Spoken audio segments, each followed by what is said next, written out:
Warum sind die Menschen so wahnsinnig müde? Ich habe große Angst davor, dass ich eines Tages mein Studium einfach nicht mehr weiterführen kann. Ich kann auch sehr, sehr gut verstehen, wenn man es eben nicht mehr kann mit der chronischen Fatigue. Es ist eine wahnsinnige Herausforderung, damit umzugehen.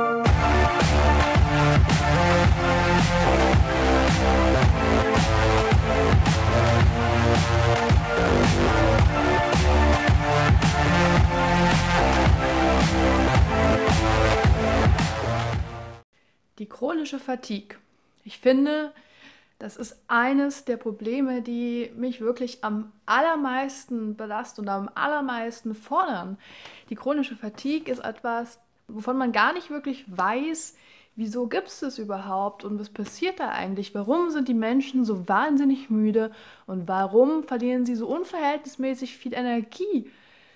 Das Problem ist, dass das Fatigue-Syndrom immer noch sehr, sehr unbekannt ist. Ich hatte so viele Arztgespräche in der ganzen Zeit, in der ich schon die Fatigue habe.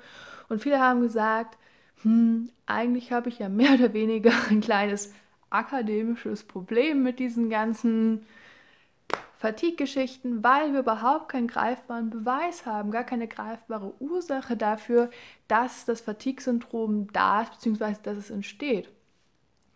Glücklicherweise können aber die Ärzte und alle anderen auch nicht sagen, dass es das Fatigue-Syndrom nicht gibt, weil es einfach so viele Menschen gibt, die genau diese Art der Erschöpfung zeigen. Es ist eine wahnsinnige Herausforderung, damit umzugehen. Aus dem Grund habe ich mich heute entschlossen, euch ein bisschen was dazu zu sagen, wie ich versuche, mit der Fatigue umzugehen und wie ich versuche, meinen Alltag damit zu gestalten. Es ist echt wichtig, dass ihr schaut, bei jeder Idee, die ich für mich gefunden habe, ob sie auch zu euch passt. Wenn sie mir zum Beispiel hilft, dann heißt es nicht automatisch, dass sie auch für euch gut ist. Und ansonsten, wenn euch das Video gefällt, dann wäre es wirklich cool von euch, wenn ihr ein Abo da lasst, weil dann unterstützt ihr den Kanal und wir erreichen noch viel mehr Leute, um die Botschaft weiterzutragen. Das würde mich wirklich wahnsinnig freuen. Und los geht's! Fangen wir an mit einem Punkt, der für mich wirklich sehr wichtig ist. Ich habe mich trotz des Fatigue-Syndroms und trotz meiner chronischen Erkrankung entschieden, ein Studium zu beginnen. Und ich habe entschieden, dass ich versuche zu studieren und abhängig davon, wie gut es mir bekommt und wie gut ich in der Lage bin, die Anforderungen umzusetzen, weiter studiere oder eben irgendwann mal aufhöre.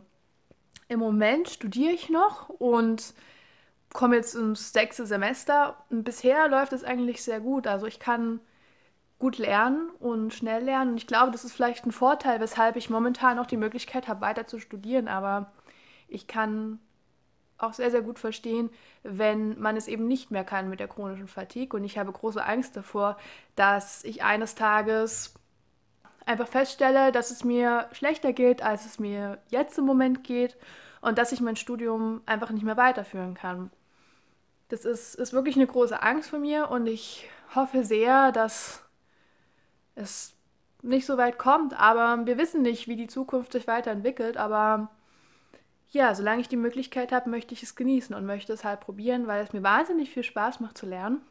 Abgesehen davon, das Eigentliche, was ich sagen möchte, ist, dass es mir wahnsinnig hilft, auch im Studium und generell im Alltag zu organisieren. Ja, und dafür habe ich mir einen Kalender gekauft. Das ist jetzt direkt so ein Semesterplaner für das ganze Jahr jetzt. Da ist wirklich schön viel Platz. Das ist immer so eine Wochenübersicht hier. Und das finde ich wahnsinnig gut, weil ich einfach strukturieren kann, was mache ich wann, was ist generell zu tun. Also ich habe mir dann zum Beispiel einfach auch für die Uni meinen Stundenplan hier oben so reingeklebt und dann schreibe ich mir immer in Notizen dazu, was ich wann mache an dem Tag und wie viel ich ungefähr schaffe. Und dann mache ich so kleine Häkchen dahinter, was habe ich geschafft. Das ist eine ganz kleine Freude auch am Abend, wenn ich sehe, ich habe hinter all den Dingen, die ich gemacht habe, ein Häkchen. Der eigentlich schwierige Punkt für mich war damals zu lernen, wie viel schaffe ich überhaupt in einem Tag. Das heißt, ich hatte in meiner Liste viel zu viele Dinge stehen, die ich machen wollte und habe am Ende des Tages die totale Frustration erlebt, weil ich einfach gar nicht überall Häkchen dahinter setzen konnte. Deswegen ist es wichtig, wenn man den Tag plant mit so einem Kalender oder irgendetwas anderem, dass man versucht, erstmal klein anzufangen. Also lieber erstmal weniger Dinge in den Kalender schreiben als zu viele, damit man am Ende des Tages einfach dieses Erfolgserlebnis hat. Ja, den habe ich dann jetzt immer in meinem Uni-Rucksack und wenn irgendwas ist, kann ich einfach schauen, was habe ich für heute schon geplant. Ich habe auch von vielen anderen gehört, die auch mit der Fatigue zu tun haben, dass ihnen das hilft, den Tag wirklich zu planen. Also schaut mal, ob ihr einen schönen Kalender für euch findet und dann probiert es einfach mal aus.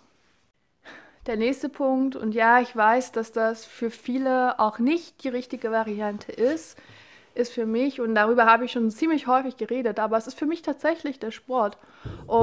Ja, hier ist meine kleine Sportecke mit meiner Sporttasche, meinen Sportklamotten. Ja, für mich ist der Sport wahnsinnig wichtig. Ich möchte nicht sagen, dass ich einen wahnsinnigen Leistungssport oder sowas betreibe, aber ich habe halt für mich herausgefunden, dass ein ganz moderater Ausdauersport mir hilft, meine Belastbarkeit ein kleines bisschen zu verbessern, wirklich. Es ist kein mega großer Unterschied, aber es ist ein ganz kleines bisschen und dieses kleine bisschen, das bin ich wahnsinnig stolz drauf, dass das bei mir funktioniert. Ich muss auch sagen, dass der Weg dahin nicht leicht war. Also ich habe am Anfang wirklich mich sehr gewehrt, Sport zu machen, weil es mir nach dem Sport immer schlechter geht oder schlechter ging. Es ist heute noch so, dass es mir nach dem Sport teilweise auch mal schlechter geht, aber dann nur, wenn ich mich auch wirklich übernommen habe. Mein Körper hat sich ein bisschen dran gewöhnt und er verkraftet ein bisschen Ausdauersport besser als früher. Also ich kann zum Beispiel 20 Minuten moderat Ausdauersport machen und mir geht es danach wirklich eigentlich noch gut. Und das musste ich wirklich üben und es ist von Mal zu Mal besser geworden, bis ich jetzt bei den 20 Minuten bleiben kann und danach auch wirklich, ja, mich noch einigermaßen gut fühle. Also ich mache das nur am Abend, weil ich danach schon erschöpft bin, aber ich finde, dass es mir hilft und ich merke auch, wenn ich eine ganze Zeit keinen Sport mehr gemacht habe, also zum Beispiel eine Woche gar keinen Sport mehr gemacht habe, dass dann diese antrainierte, ja, Belastbarkeit quasi wieder weg ist erstmal, aber sie kommt ganz schnell wieder und es dauert nicht so lange wie am Anfang, als ich angefangen habe, mich mit dem Sport auszuprobieren. Ich muss auch dazu sagen, dass der Sport wirklich immer etwas war, was für mich wahnsinnig wichtig war. Und deshalb mache ich auch jetzt nach wie vor noch Sport. Aber ich möchte wirklich sagen, Leute, ich verstehe wirklich, wenn ihr große Zweifel habt, dass Sport das Richtige für euch ist. Und ja, keiner verlangt, dass ihr Ausdauersport oder irgendetwas macht, was euch nicht bekommt. Also schaut einfach, was euch gefällt und redet vielleicht auch mal mit einem Arzt drüber. Vielen lieben Dank fürs Zuschauen. Es ist wirklich spitze, dass ihr heute dabei wart. Und bis zum nächsten Video.